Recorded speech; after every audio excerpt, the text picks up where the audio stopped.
Leaving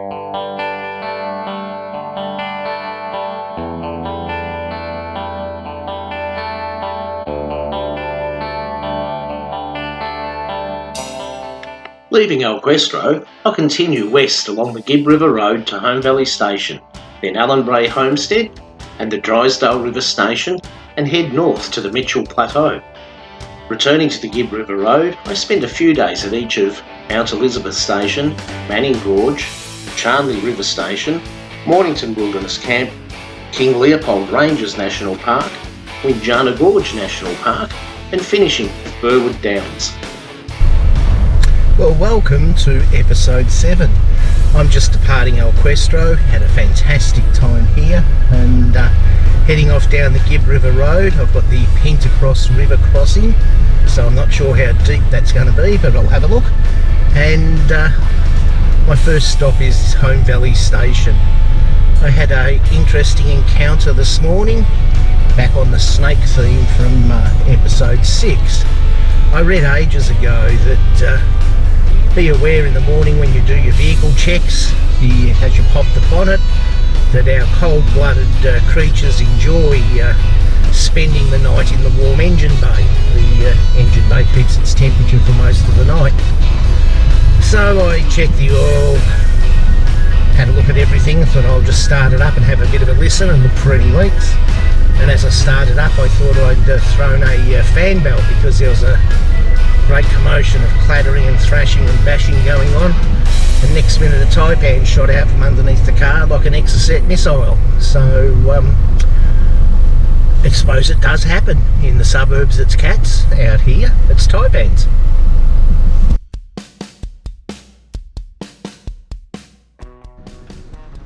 After following old mate in his Toyota Coaster, whose speed was going up and down like a bride's knighting for the last 25 kilometres, I was considering an overtaking manoeuvre, but this would cover him in dust, and after all, I was out here to enjoy the scenery, even if it was between 40 and 60 kilometres an hour.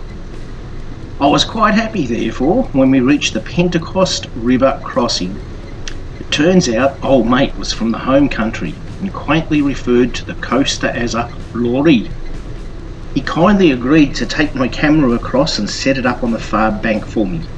But despite my assurance that the river was very low, he was concerned that the lorry would plunge below the waves to meet Neptune. In light of this, he decided to send his bride across on foot to see what happened to her. I strongly advised that this was not a good idea due to crocs being known to inhabit the crossing.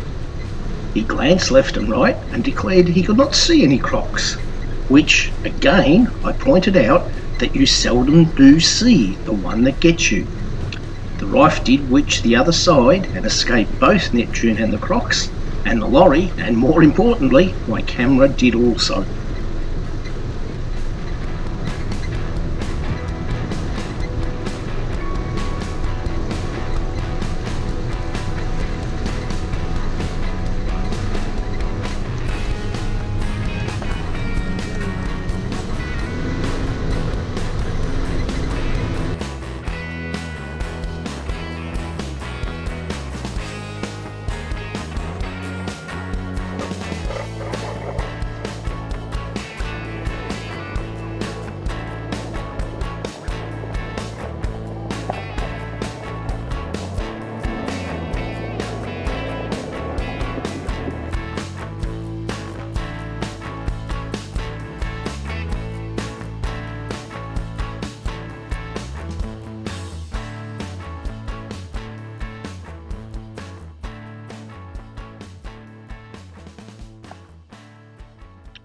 It is amazing that these ripples from the sea floor, preserved from 280 million years ago, now see the light of day as the softer sandstone above them has been eroded and left them exposed on this rocky outcrop.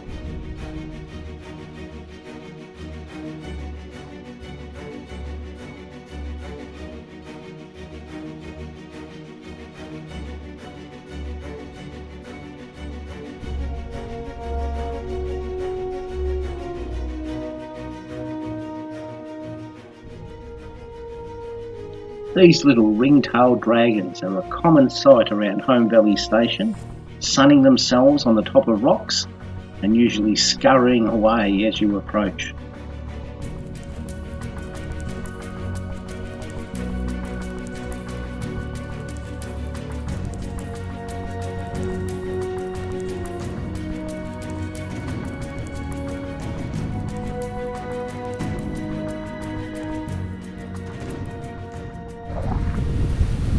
I checked out of Home Valley Station about an hour ago, although I'm actually still on the property. I'm here at Bindoola Falls, although it's more of a trickle than a falls at the moment. The resident crocodile's down there in his pool, and another beautiful morning as I make my way west along the Gibb River Road.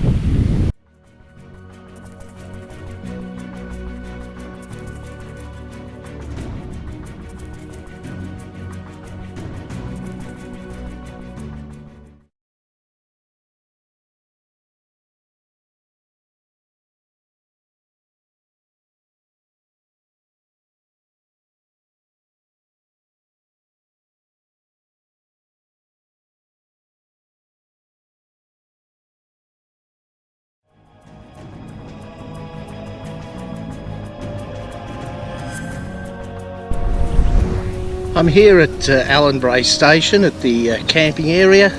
Been a pleasant trip in, and not a bad little camping area, and not too many others here, but we do have a neighbour, so these blokes out in the bush are usually pretty friendly. I'll see if we can go bop myself a cup of tea. So we'll go for a bit of a walk and see who's home.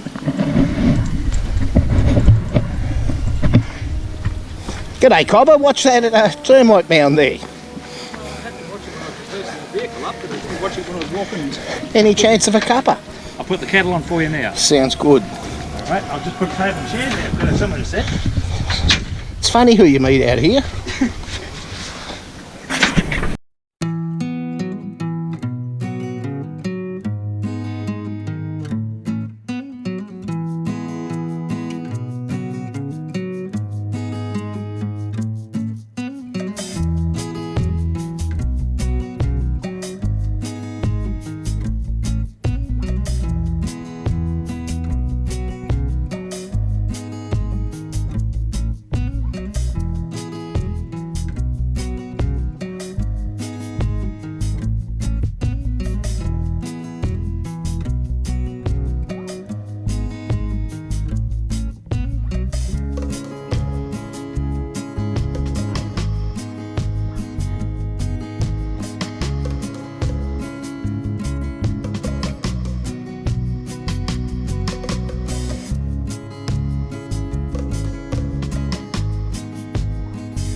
I spent the night at Drysdale station, and I'm driving into the Mitchell Plateau on my way to the Mitchell Falls, but I'm going to camp here tonight on the King Edward River, and I'm just at the Bradshaw rock art site. So there's a whole series of art here that comes from a vast time period, and there's many different styles. So I'm just going to have a bit of a explore and a look, and hopefully get some photos of it and tell you a bit more about it later.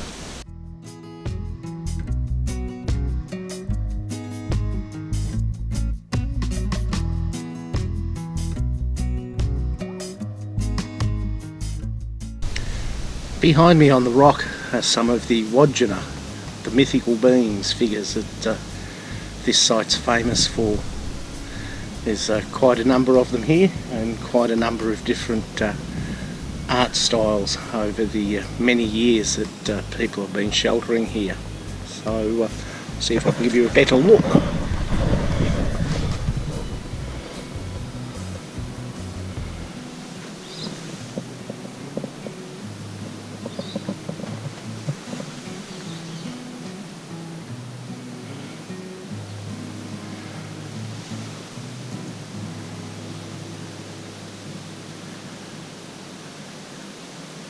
There's nothing marked, so it's a bit of an exploration to actually find the artwork.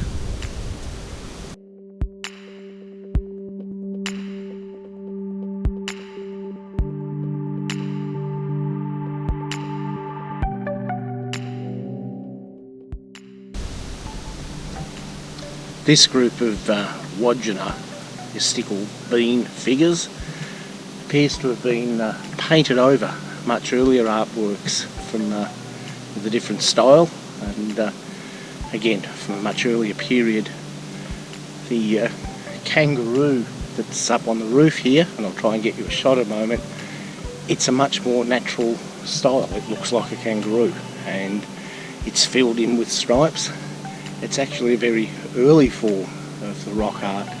Later on they went much more basic to almost stick figures. So I'll see if I can get a shot of this roof for you.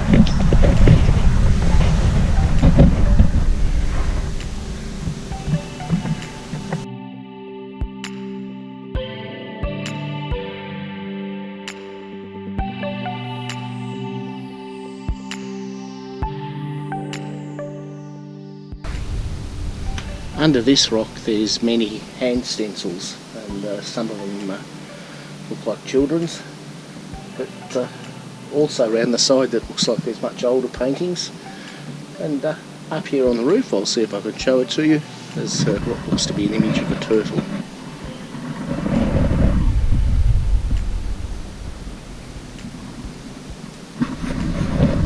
There also appears to be on the other side images of thylacines, dogs with stripes. So they haven't been on the mainland for a very, very long time, so it gives us an idea of how long these paintings have been here.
I made my way this morning from Drysdale River Station to Mount Elizabeth Station.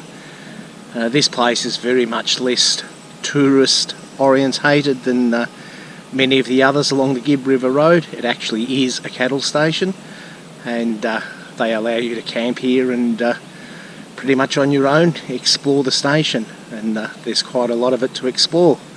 So I'm just walking down one of the tracks at the moment and looking at the bird life, doing a bit of photography, just enjoying the peace and quiet without my fellow campers around. So it's very nice. I've got a couple of days here and very much looking forward to it.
I'm really enjoying this bushwalk. Amazing amount of bird life, as you can tell from the pictures, and I'm pretty happy with my P900.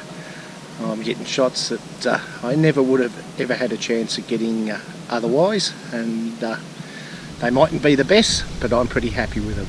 So a glorious day. It's not too hot. My good buddies the flies have buggered off, so I haven't seen them for a few days, which is a very welcome relief, but a very enjoyable place this. Pretty happy to have a few days here. Tomorrow I'm heading out to one of the gorges, so looking forward to that as well.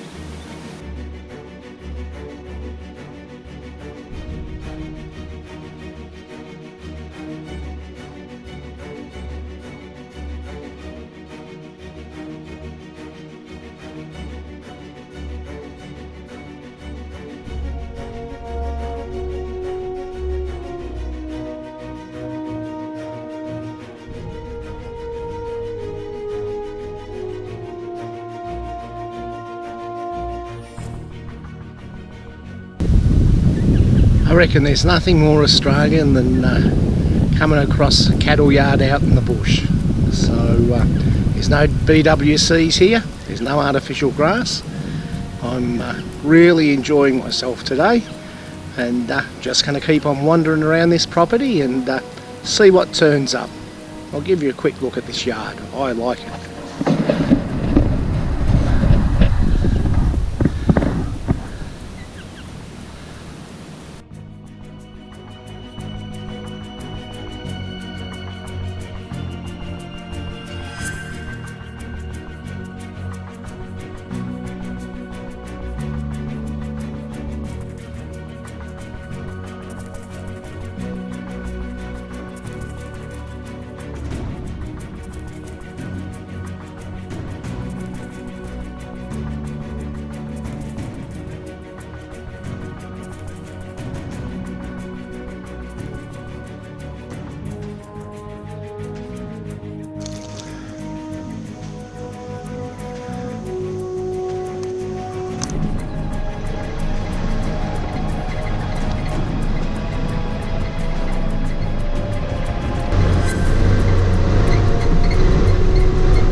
I've driven into the Gorge at Mount Elizabeth Station, and it was quite a technical four-wheel drive trip to get in here.